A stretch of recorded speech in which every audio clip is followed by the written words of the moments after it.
Ethan Gray had spent half his life surrounded by people, yet he had never felt so alone. Cities were loud, crowded, and fake. Everyone talked, but no one listened. Every day he saw smiling faces behind screens, neon lights that never turned off, and empty hearts chasing numbers.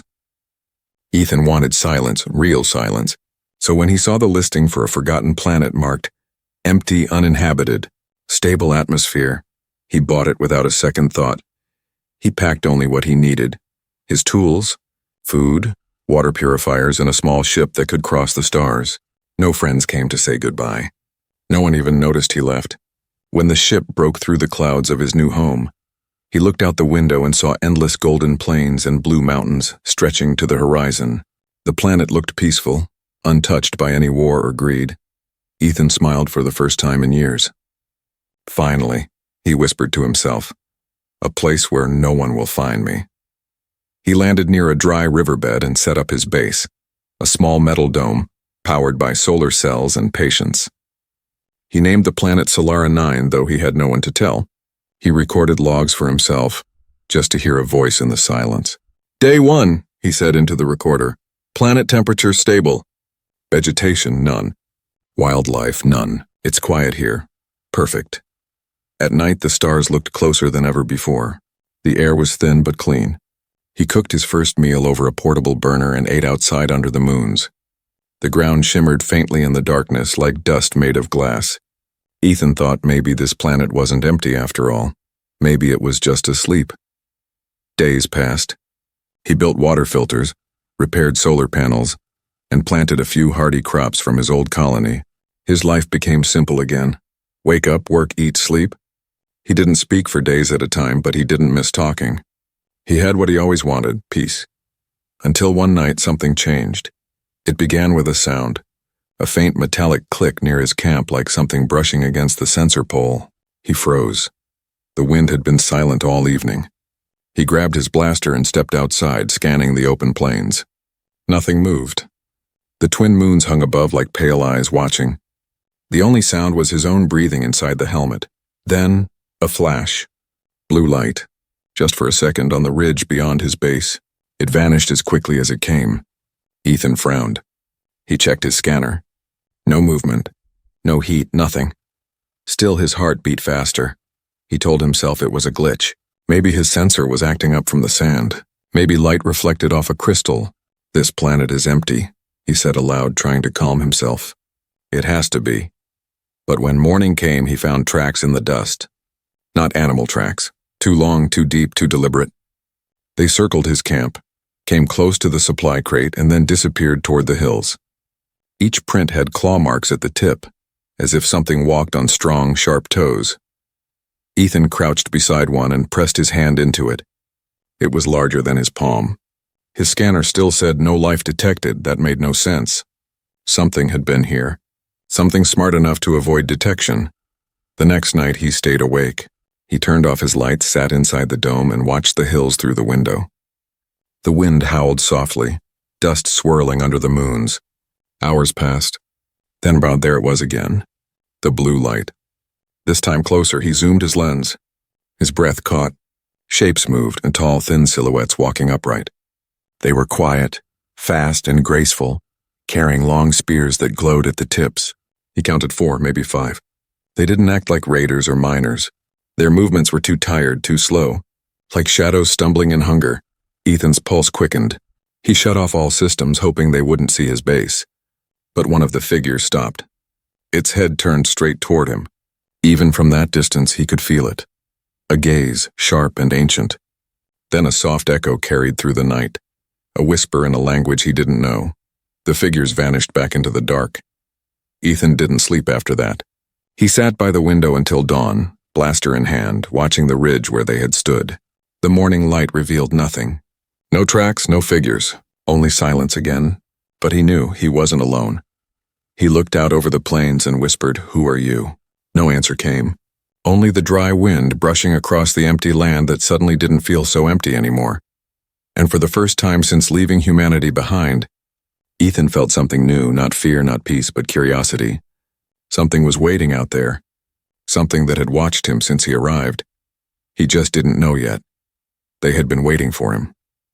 Ethan didn't sleep for 2 nights after he saw them. The tall shadows on the ridge, glowing faintly blue in the dark. His mind kept repeating the same question. Who were they? Every time he closed his eyes, he saw that piercing gaze again, like something wild yet intelligent had locked onto him. The scanners still said there was nothing alive on the planet. No signs of heat, no movement, no life forms. But Ethan knew machines could lie. Instinct never did. He began to move carefully, making fewer noises, carrying his blaster everywhere. During the day, the desert seemed harmless. The wind carved soft lines across the dunes and the air shimmered with heat. But as soon as the twin moons rose, the desert changed. The silence grew heavy. The sand whispered. His lights flickered. Sometimes he thought he saw movement. Not far away, but close. Always close. One night his food locker was open. The seal had been sliced and not broken, but cut. Smooth and precise. Inside, the ration packs were gone. He froze. Someone or something had stolen from him. Ethan switched on his perimeter defenses. Motion lights, sound traps, and proximity alarms. Then he climbed to a small ridge behind his base, rifle in hand, waiting. The moons cast long blue shadows across the desert. Hours passed. Then faint movement, shapes again, 5 of them moving low and fast. Their steps made almost no sound. They were heading straight for his camp. Ethan gripped his weapon tighter and activated the floodlights. The beams cut through the darkness like blades. And for the first time he saw them clearly. They were not beasts. They were people, tall and lean with silver skin that shimmered faintly. Their eyes glowed faint blue in the light, and strange tattoos ran along their arms like lightning veins. They wore torn armor made from bones and metal scraps. Each carried a weapon, a spear, a blade, a bow made of energy cords. But the most shocking thing was their faces. They were all women. The one in front, taller than the rest with markings across her cheeks, froze when she saw Ethan. Her chest rose and fell quickly, not from anger, but exhaustion. Her lips parted slightly, as if she couldn't believe what she was seeing. Then she spoke. Her voice soft, trembling, the words broken but clear enough to send chills through him. "A male," the others gasped, whispering in their strange language. Their eyes widened as if they had found something impossible. Ethan didn't move. His heart hammered against his ribs. He slowly lowered his rifle and raised one hand. "I'm not going to hurt you," he said quietly. "Do you understand?" The leader tilted her head, studying him. She seemed confused, like she recognized some of his words, but not all. After a pause, she pointed at his water tank, then at her throat. The meaning was clear. Thirst. Ethan looked at them again. They were thin, starving, their armor loose against their ribs. Whatever they weren't here to kill him. They were trying to survive. He walked back to his dome and filled a metal jug with clean water, then placed it on the ground between them. The leader stepped forward slowly, never breaking eye contact, and picked it up. She drank deeply, then passed it to the others. Their relief was silent but powerful. He could see it in their trembling hands, the way they shared every drop. When they finished, she looked at him again and said a few soft words he didn't understand. Then she pressed her palm against her chest and said, "Kayla." Ethan pointed at himself. "Ethan." She repeated it awkwardly, her accent bending the sound. "Ethun." A faint smile tugged at the corners of her mouth, the first sign of emotion beyond fear or hunger. They stood there for a long moment under the blue moons, 2 different worlds staring at each other in silence. Then Kayla gestured toward the desert, making motions with her hands, circles pointing to the sky, then miming explosions. Ethan watched carefully. He understood enough to realize what she meant. Their world had burned. They had escaped. They had been wandering ever since. When she finished, she lowered her head, whispering something he couldn't translate, maybe a prayer. The others looked toward him again, eyes full of something between awe and sadness. One of them whispered a word that sounded like hope. Ethan felt his throat tighten. He had come here to live alone, to escape everything human. Yet now, 5 starving alien women stood before him, looking at him as if he was the answer to something ancient. The night grew colder. Kyla stepped back, signaling the others. They disappeared into the shadows of the dunes again, just as silently as they came. Before leaving, she looked at him one last time and touched her heart. then pointed at him. A gesture of respect, maybe gratitude. When morning came, Ethan stood outside, staring at the horizon. The sand shimmered gold under the sunlight. He replayed her voice in his head. A male. Why had she said it like that, like a miracle? He checked the stolen ration crate again. Beside it, someone had left a small bundle, dried roots wrapped in leaves. Food. A trade, perhaps. A peace offering. Ethan smiled faintly. So we're not enemies after all, he murmured, but deep down he felt something stir. Curiosity mixed with unease. Because if these women had been here all this time hiding, then what else lived on this planet that he hadn't yet seen? He didn't know it then, but the moment Kayla spoke his name, his life on this empty planet had changed forever. The next morning, Ethan woke to find the desert strangely quiet, even for Solara 9. No wind, no sand shifting, no sound at all. The silence felt alive. He stepped outside his dome, scanning the horizon. For a moment, he thought they were gone, the silver-skinned strangers from last night. Then he saw them, 5 tall figures standing a short distance away, their shapes blurred by heat waves. Kyla, the leader, stood at the front, holding a broken spear across her chest. Behind her, the other women looked thinner than ever, their faces pale from hunger. They hadn't come to steal. They had come to ask. Ethan took a deep breath and walked toward them slowly. None of them raised their weapons. Kayla lifted one trembling hand and touched her stomach, then pointed at his camp. Her voice cracked when she spoke. Food. Please. The sound of those words hit Ethan harder than he expected. It wasn't the voice of a warrior. It was the voice of someone who had run out of everything. Pride, strength, hope. He opened the door of his dome and motioned for them to follow. They hesitated, glancing at each other, then stepped inside. The air inside smelled faintly of metal and dust. Kayla's group looked around with wide eyes, whispering softly in their own language, as if they had entered some kind of sacred place. Ethan grabbed sealed ration packs from the supply rack and placed them on the table. At first, none of the women moved. Kyla looked at him as if waiting for permission. Ethan nodded. Go ahead, he said quietly. The moment the words left his mouth, they tore into the food like wolves. They didn't eat fast out of greed, it was desperation.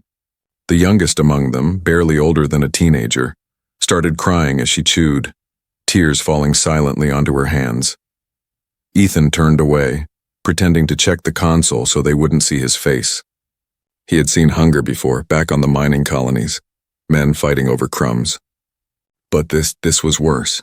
This was the hunger of people who had forgotten what being full felt like. When the food was gone, Kyla sat back and exhaled slowly. Her voice was soft when she spoke again. Thank you.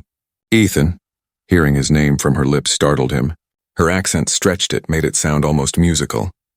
He nodded, unsure what to say. Through broken words and gestures, Kayla began to tell him their story. It took time. She spoke little English, and Ethan used drawings and signs to help. Piece by piece, the truth came out. Her people were once hunters, proud, fierce, and united. They called themselves the Sarathi. Their homeworld was burned during the Orion Wars. Raiders came for their resources, destroyed their cities, and left nothing but ash. The Sarathi scattered among the stars. Kayla's small group escaped in an old cargo ship that broke down above Solara 9. They had been stranded here for almost 2 years. At first, they survived by hunting small desert animals. But as the planet's dry season grew longer, the water vanished. Crops withered. One by one, her warriors fell. Sickness, hunger, heat. Only 5 remained. And no more males, Kayla said softly, pointing at herself, then at the empty air. Gone long ago, before the war. Ethan frowned. No males at all? She nodded. Extinct, many. Generations. The room went silent. Her words hung in the air like a ghost. For a moment, Ethan couldn't process it. He looked at them again. Tall, strong, beautiful in a way that seemed carved by hardship, and realized what his presence meant to them. To them, a male wasn't just rare. He was impossible. That night, they camped outside near the dome. Ethan gave them heat lamps and blankets. He watched them sit close together, eating quietly, occasionally glancing his way.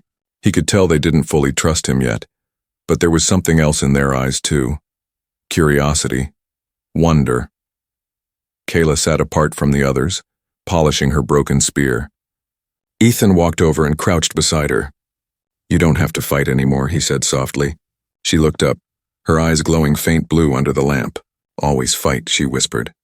"Without fight, we die." Her words carried pain and pride in equal measure. She wasn't asking for pity. She was explaining who they were, warriors who had forgotten what peace looked like. Ethan wanted to say something comforting, but nothing felt right. He stood up, looking toward the dark horizon. The stars shimmered over the dunes, and for a moment he wondered how many more survivors might be out there, scattered like them, lost and hungry on forgotten worlds. Kayla's voice pulled him back. "You stay here?" He nodded. "Yes, this is my home now." She studied him quietly. "Alone?" He smiled faintly. "That was the plan." Kayla didn't smile back. Instead, she said something that made his chest tighten. "Alone is death. Even strong ones die alone." Then she lay down beside the others and closed her eyes, leaving Ethan staring at the sky, her words echoing in his mind. That night, he didn't record a log. He just sat by the dome window, listening to their quiet breathing outside. For the first time since landing on Solara 9, the silence didn't feel empty. It felt full of life, struggle, and something new he couldn't yet name.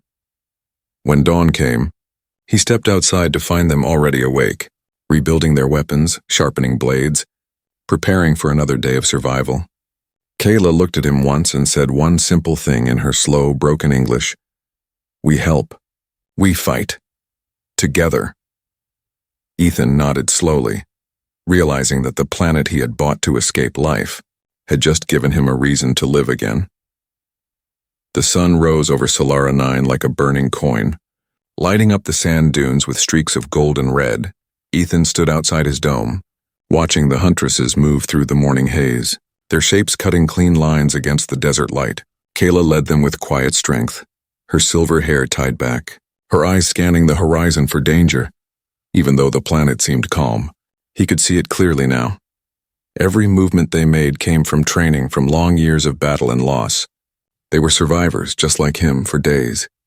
They stayed near his base, rebuilding small shelters from scavenged metal, cleaning old weapons, and learning how to use the human tools he shared.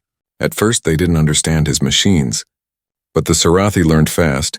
Ethan watched them adapt with both awe and sadness, realizing how far desperation could push intelligent beings to survive. Kayla spent most of her time near him, not speaking much, just observing.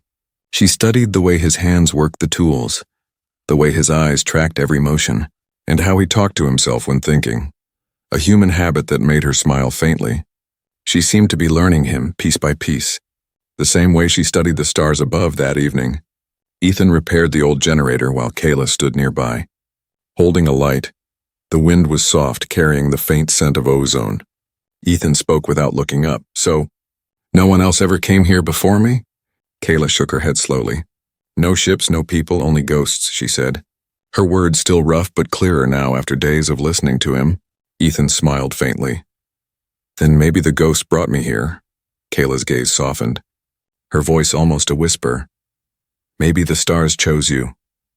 Her words made something in him stir, a quiet pulse of warmth that he hadn't felt in years. But before he could answer, the generator came alive with a hum. Filling the night with light again, the Huntresses gasped.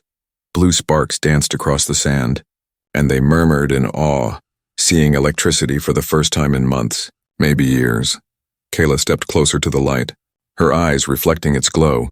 She reached out carefully and touched the metal casing, pulling her hand back when it vibrated. "Fire. In metal," she whispered.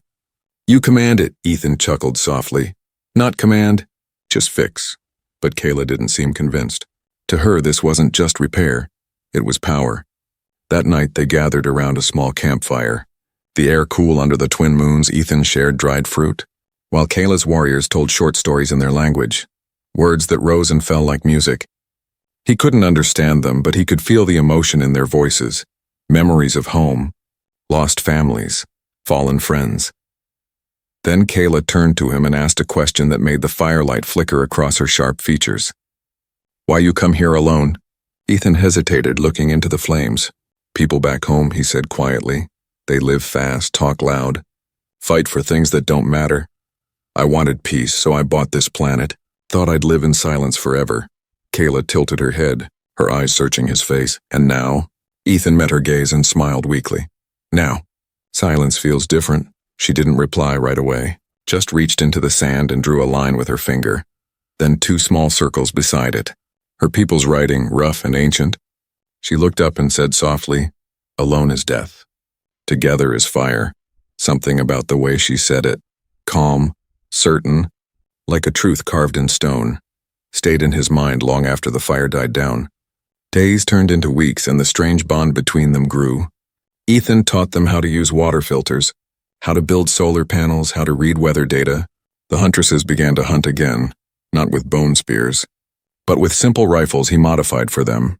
They moved across the dunes like ghosts, returning each time with food, metal scraps, and rare minerals hidden in the rocks. The camp transformed slowly, from survival to home. Ethan built a greenhouse using clear shields from his ship, and Kayla's people planted desert seeds they had saved from their world for the first time. Color returned to the sand, small green leaves stretching toward the light. The women sang quietly while they worked, and Ethan found himself humming along even though he didn't know the tune. But it wasn't just the camp that changed. The way they looked at him changed too. The Huntresses watched Ethan with both wonder and respect. A creature thought extinct in their culture, yet kind, patient and brave. They began calling him something in their tongue. Vareth, which Kayla later told him meant keeper. He didn't know whether to laugh or feel humbled. At night he noticed how Kayla often sat apart, sharpening her blade, staring at the stars. He walked up to her once and asked, "What are you thinking about?" Without turning, she said quietly, "If males had lived, our people would not have fallen. They bring balance, reason, and heart." She paused, then added, "Maybe that is why the stars sent you." Ethan didn't know what to say. He just sat beside her, silent, watching the stars together. When a meteor streaked across the night sky, Kayla whispered something in her own tongue, a word that sounded like a wish. She turned to him and said, "Now this world, not empty, not anymore." Ethan looked at her, at the glowing dunes, at the new sprouts of life, and realized she was right. The planet he bought to be alone was no longer a place of silence. It was alive and breathing again, because somehow, against all odds, they had found each other. But in the darkness beyond the dunes, unseen by both of them, distant lights flickered in the sky, ships descending slowly through the clouds. Trouble was coming, and Solara 9 was about to face its first real storm. For the first time since he'd landed on Solara 9, Ethan slept without fear. The camp was alive, laughter, the hum of repaired generators, the scent of cooked food in the dry air. The Huntresses were no longer starving shadows. They were warriors again, strong, proud, and rebuilding their tribe under the faint warmth of hope. But peace on a lonely planet never lasts. It started as a low hum, a vibration that trembled through the sand at dawn. Ethan woke with a start, thinking it was another sandstorm. But when he looked at the sky, his blood ran cold far above the dunes. 3 black dots were moving fast, cutting through the clouds like knives. Ships, small, armed, and flying in formation. Kayla was already outside, her silver hair whipping in the wind. Her eyes locked on the sky. She didn't need words. Her expression said everything. She knew those ships. "Raiders," she whispered, voice shaking with hate. "The same who burned our home." Ethan's heart pounded. He ran to his control station and checked his sensors. 3 ships, heavily armed, orbiting low, scanning the surface. They were broadcasting something, a coded signal bouncing through the desert air. "They're looking for energy sources," Ethan said quickly. "They'll find us soon." Kayla turned to her warriors, barking orders in her native tongue. Instantly, the women scattered, grabbing weapons, pulling on armor, and vanishing into the dunes like silver ghosts. Ethan followed her to the ridge overlooking the camp. "What do they want?" he asked. She clenched her fists, her tattoos glowing faint blue under the sunlight. "They want slaves, metal, and blood." Ethan felt the chill of those words sink deep into him. He had built this place for peace, and now it would become a battlefield. He sprinted to his workshop and opened the storage crates, pulling out everything useful, old rifles, plasma cutters, turret parts. Kayla entered behind him, her voice firm. "You fight?" Ethan looked up at her, sweat on his brow. "I don't run," he said. A slow smile spread across her face, proud, dangerous. "Then we fight together." They worked for hours, side by side, turning the quiet camp into a fortress. Ethan rewired the defense turrets from his shipwreck, setting them along the ridge. He dug trenches and armed the motion mines. Kayla and her warriors set traps with energy nets and sharpened spears tipped with power cells. When the sun began to set, the desert glowed red, and so did the tension in the air. The ships came closer, engines rumbling like thunder. Ethan activated the base shield just as the first blast hit. A bright wave of plasma struck the ground. Shaking the camp to its bones, the Huntresses ducked behind cover, Kayla shouting commands as the sand exploded around them. Through the smoke, dark figures dropped from the ships, armored raiders with rifles, their helmets marked with crimson stripes. They landed like vultures, spreading out fast. Scanning the ruins with night vision gear, Ethan took position near the turret control. His heart racing, Kayla crouched beside him, spear in hand. "When the sky burns," she whispered, "we burn brighter." The first turret came alive with a roar, spitting blue fire into the air. One raider fell instantly, his armor melting under the blast.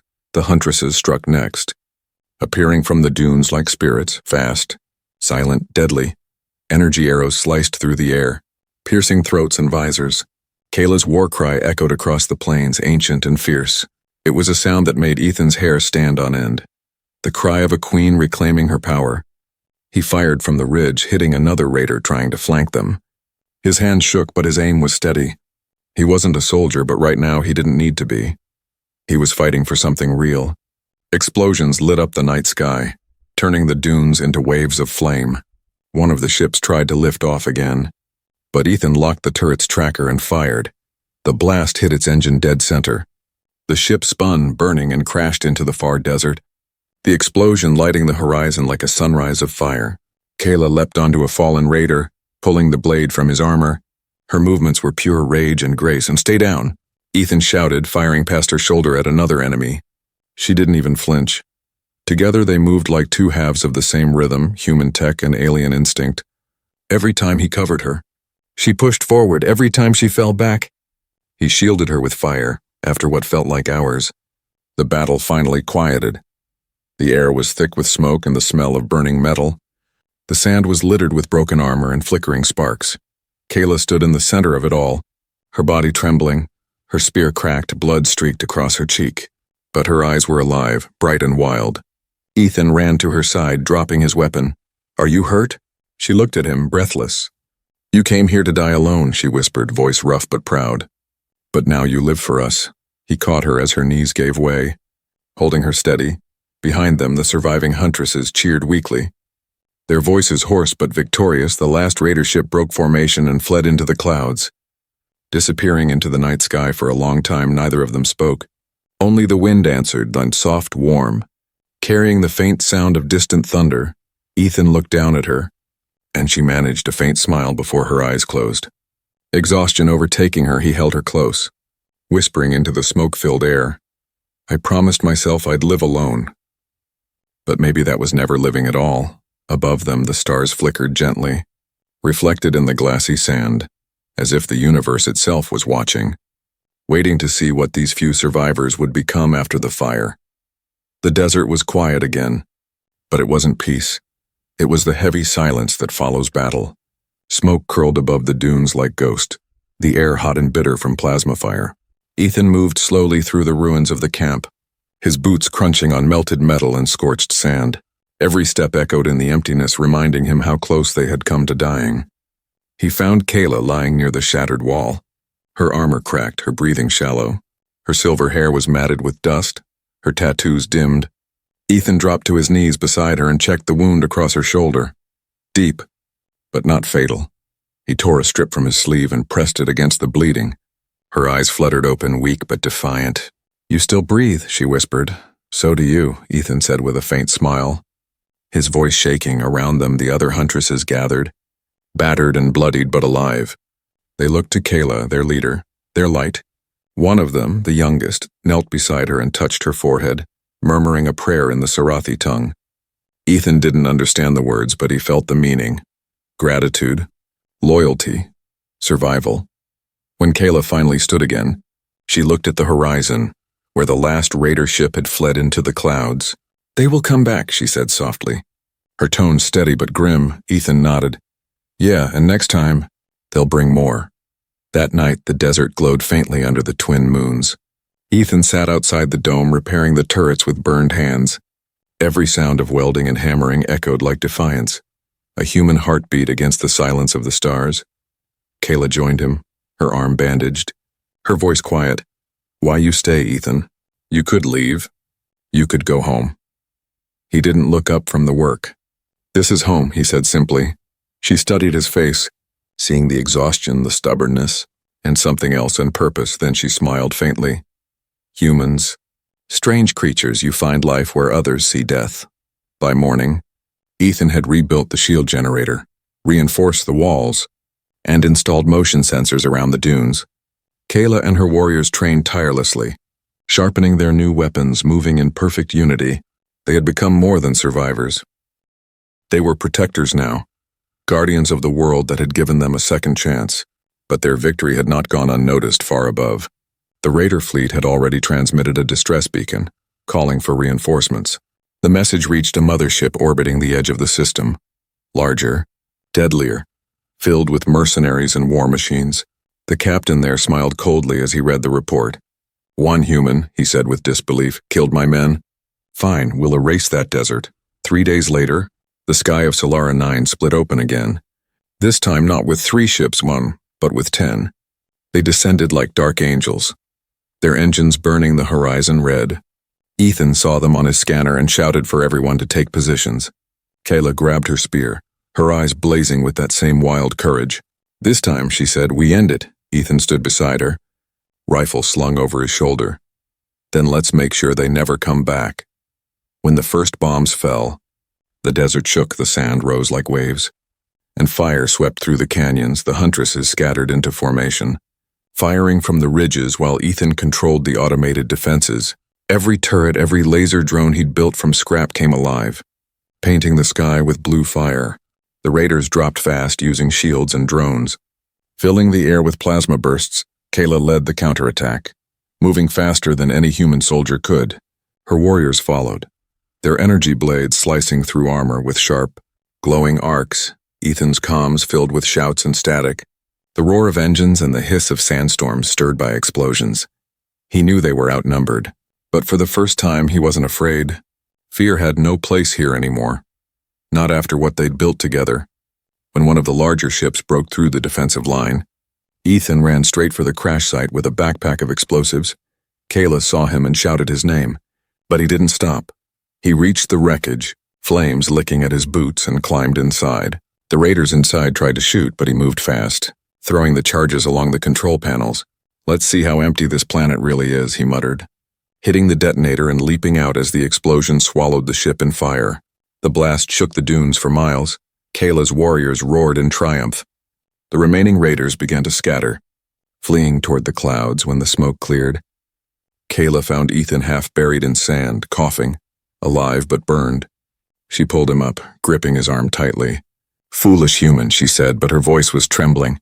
He looked at her through the dust, smiling weakly. Told you, he whispered. I don't run. They stood together on the ridge as the last ship fled, leaving streaks of black smoke across the morning sky. The wind swept over the battlefield, carrying away the ashes of the fight. Kayla turned to him slowly. You saved our world, she said. Her voice breaking, Ethan shook his head. No. Our world saved me. The words hung in the air like a vow. Around them, the Huntresses raised their weapons toward the sky, a silent salute. In that moment, the human and the Sarathi weren't strangers anymore. They were one tribe, one flame, one will to live.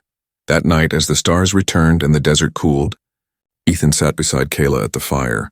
The others slept, their faces peaceful for the first time in years. Kayla looked at him, her voice soft. What now, Keeper? Ethan gazed at the glowing horizon. Now, he said quietly, we rebuild and make sure no one ever takes this planet from us again. Above them, the stars seemed brighter than before, not distant anymore, but watching, as if the universe itself had just witnessed the birth of something new. Not the end of a man or a tribe, but the beginning of a legend.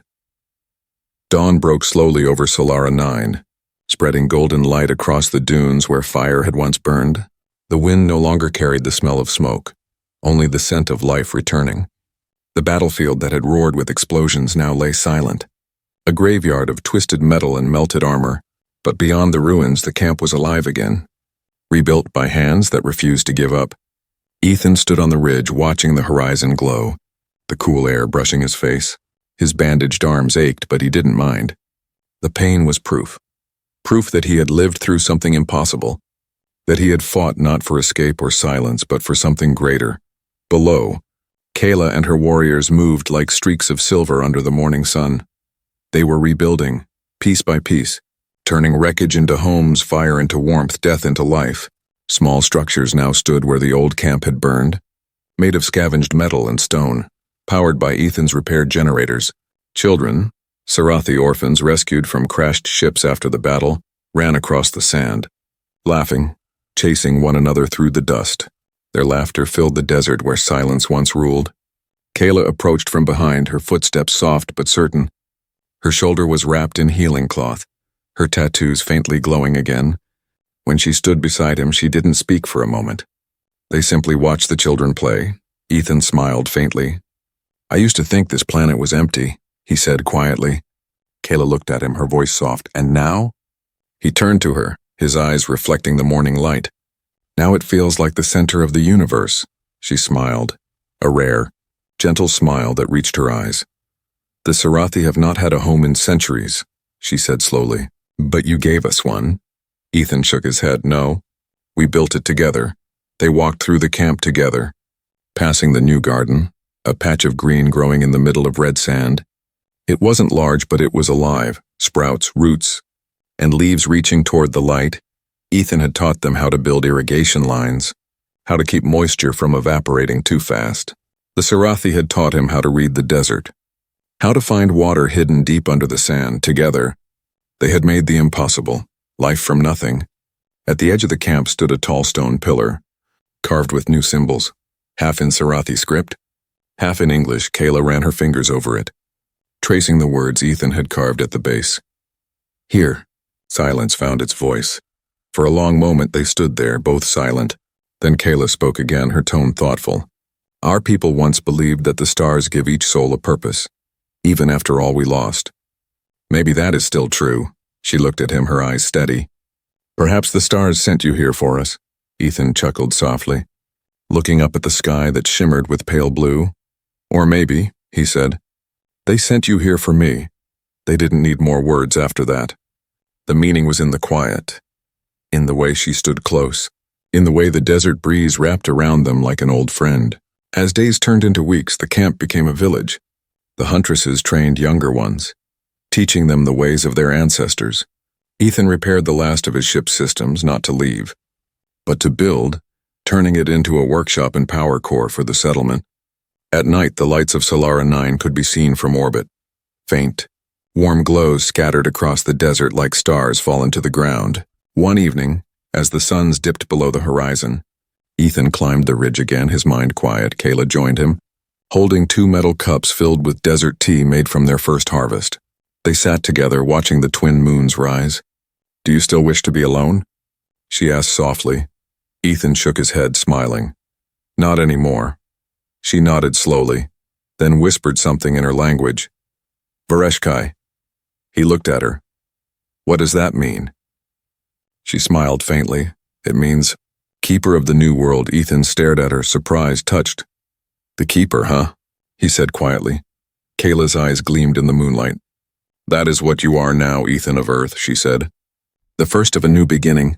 Around them, the sounds of life filled the night.